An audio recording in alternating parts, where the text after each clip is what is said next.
Welcome to my channel, KetoMealsAndRecipes.com.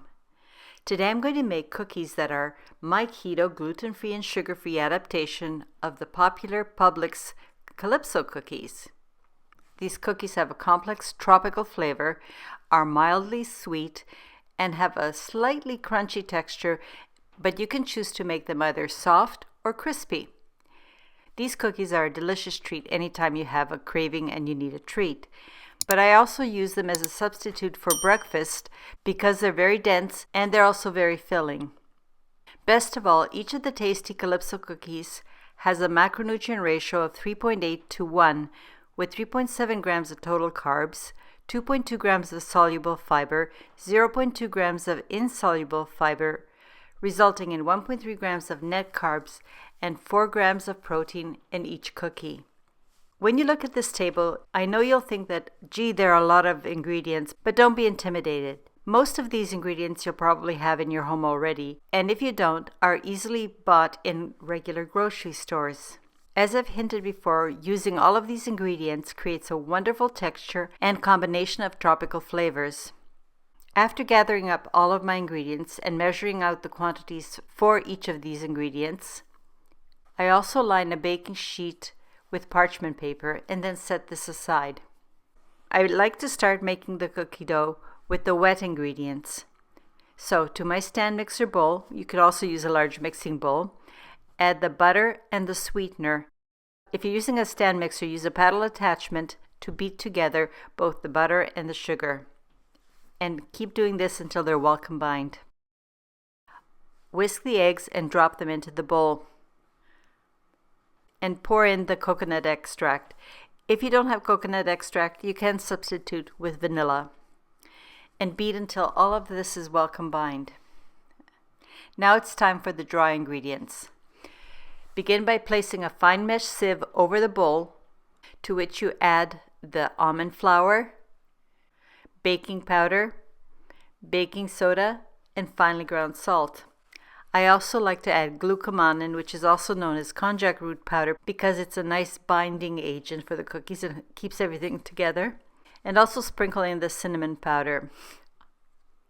I'm sorry, I forgot to add the blackstrap molasses with my wet ingredients, so I'm going to lift the sieve and add it to the mixture now, and then give this mixture a quick blend. I'm returning the sieve over the bowl, and I'm going to add my chia seeds, which I've ground to a very fine flour texture. And with a whisk, I'm going to stir to pass everything through the sieve. Having done that, I'm going to blend the wet and dry ingredients until they're just combined into a nice dough. Now it's time to reduce the speed to beat very slowly and drop in your coconut flakes and your hemp hearts. By the way, the hemp hearts are a replacement for the oatmeal in the original Publix Calypso cookie recipe. But as we know, oat flakes are not keto. I'm also going to add my chopped pecan pieces. Although you could use a paddle attachment, I find it easier to use my hands to work these ingredients into the dough and have these ingredients more evenly distributed. And the last ingredient I'm going to add are the almond slices. And again, I prefer to use my hands because although the almond slices will break, I don't want them to break too much. You can begin to make the cookies right away. However, if you have time, let the dough rest for about 1 hour so that the flavor can develop within the dough. By allowing all these various flavors to develop within the dough, you'll get the absolutely best flavor out of the cookies. After resting, I use a 1 tablespoon ice cream scoop, or you can use your 1 tablespoon measuring cup if you don't have a scoop, to scoop and portion out the dough. After scooping out the dough, if you need, gently roll the dough into balls. And keep going until you have used up all of the dough. I have found by being pretty precise, I have made 33 cookies. Since I can't bake all 33 cookies at a time, I'm going to bake these cookies in batches. So after arranging my first batch of cookies, I have found the best way to flatten into evenly sized discs is to use the bottom of a glass or a measuring cup, as I'm showing here. So this is how I like to do it. I get a square of parchment paper and I grease with butter on one side. Place the butter side of parchment onto the cookie dough and press down with even pressure on the dough. You want the thickness of these cookies to be about 1/3 inch or about 0.85 centimeters thick. For the best size cookie, I use a 1/3 sized measuring cup because the bottom of the cup is the perfect size for the cookies. And while I continue this process, I'll tell you a couple storage suggestions.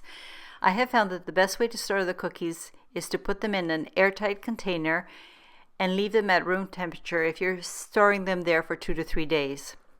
Or you can put them in an airtight container in your fridge for about a week. Alternatively, there are 2 ways of freezing this recipe.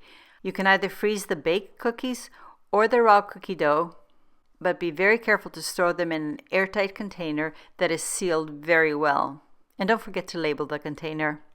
And before baking the raw frozen dough, you have to let the dough thaw to room temperature. Okay, once I have completed the process, it's time to bake the cookies. So I'm going to transfer the sheet to the middle position of my preheated oven, which has been set to 350 degrees Fahrenheit or 177 degrees Celsius for a standard oven. However, if you're using a convection toaster oven like my little Breville oven here, set the temperature to 340 Fahrenheit or 170 Celsius. And for soft cookies, you bake them for 10 minutes and take them out right away. And for crispier cookies, you bake between 11 and 11.5 minutes, depending on the level of crispiness you like.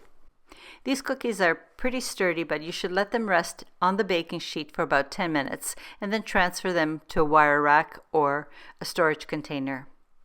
Now that I'm all done, it's time to serve and enjoy a cookie. I'd like to thank you for taking the time to watch my video all the way through. If you have a moment, please say hi and leave me a comment and tell me where you're watching from. And if you like my recipes and channel, please share the link with someone that you think might also enjoy my recipes. I hope you come back next time when I post my next video, and in the meanwhile, I wish you a very happy and healthy day. Cheers!